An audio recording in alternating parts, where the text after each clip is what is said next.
Sripada Srivallabha Charithamrutham, Chapter 27. Visiting Virupaksha in the Panchadevpada area. Sri Dharmagupta and I reached the opposite bank of the river Krishna. It was a afternoon.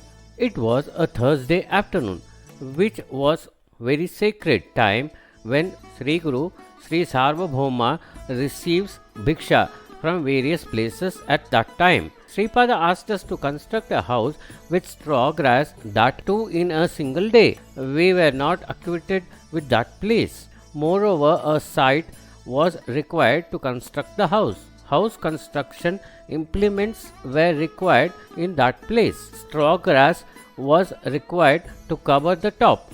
Suitable labours were required for doing all these things. Importance of Panchadeva Pada. We were wandering hither and thither like aimless travellers. We entered into a field. The cultivator was constructing a cowshed for the cattle. He was arranging a high pedestal in an elevated place at a suitable location for the landlord to sit. The owner of that place invited us coordinatingly and gave us meals. We were hungry. We were in a doubt whether we can eat meals served by a Shudra. That owner spoke harshly. "Oh, you stole our cattle and sold them in other places. Now you have come to see if any cattle are still left so that you can stealingly drive them away. For such of you who came with a bad intention, a doubt arose whether food from a Shudra can be taken." We understood the matter. The landlord was thinking that we were thieves. We ate the meal with aversion. During the course of conversation, it was learnt that his name was Virupaksha. When we finished meals, we were tied to 2 trees. I was a poor Brahmin and made a living by begging. I did not have any money. But Dharmagupta had money. The landlord ordered his servant to snatch all the money from us. We felt that there was no use even if we told them the truth about us. But the orders of the landlord, we became the prisoners, not knowing that what to do. In the meanwhile, some Malayars came there. Along with the Malayars, there were a secret known as Ganga Kavali. The people carried the pitas of Sri Vasavi Kannika Parameshwari. They applied tripuns. They hold small victory bells in their hands and sing songs and verses emulizing Sri Kannika Parameshwari Devi. These Ganga Kavals carry large metal vases with narrow opening on yokes and come at the time of marriages and auspicious events and on the occasion of birthday of Sri Vasavi. Besides these, another type of people called Vara Mustulu also visit these places.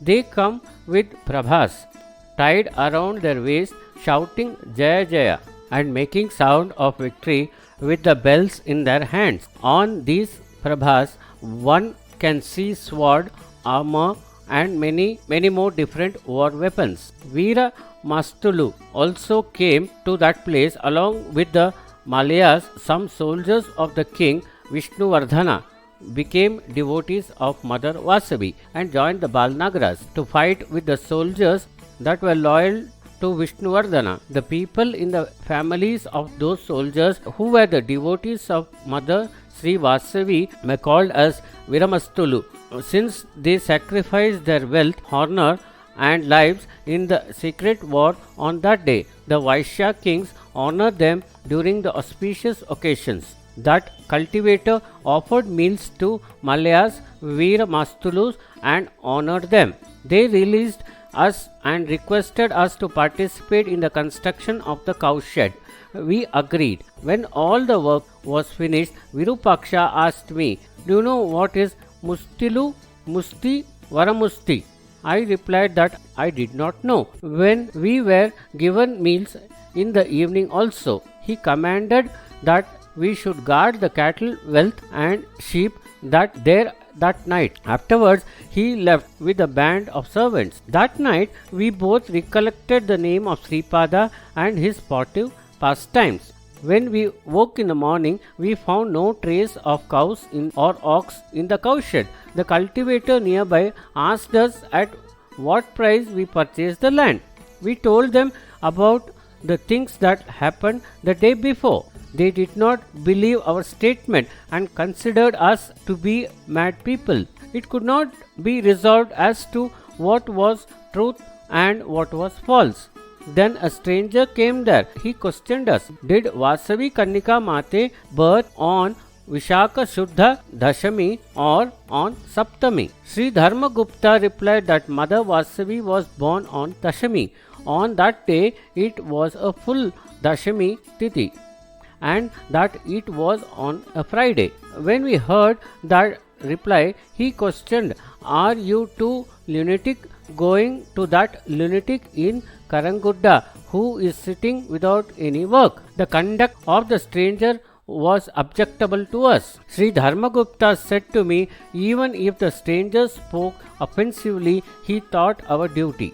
We must go to Karangudda immediately. We travelled to Karangudda on a boat. There was no money neither with me nor with Dharmagupta to pay the boatman. The boatman revoked us, saying, "For now I am excusing you and I am leaving you. It is your duty to inform even before you get into the boat whether you have money or not." The boatman looked over Sri Dharmagupta. He took away the ring on his hand of Dharmagupta. He did not keep it with him but threw it in the river Krishna. We reached Karangudda. Sripada, after taking bath in the river Krishna, was in a deep meditation. After a while, he opened his eyes. Looking at us, he smiled. He asked us if we built a house required for holding the court at Panchamavedapada. We narrated all the things that took place on that day. He said, "My dear, without my will, no one can come to me. Without my will, nobody will have devotion in me. Within a second, I can make a rich man. However rich he is into a pauper. However poor a pauper is in a moment, I can make him rich.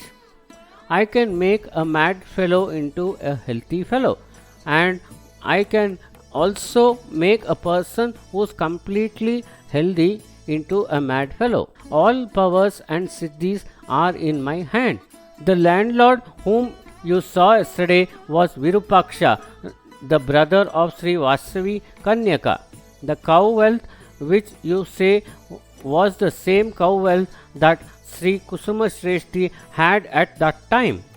The Malyars and Veeramastulu that you saw were of those days only.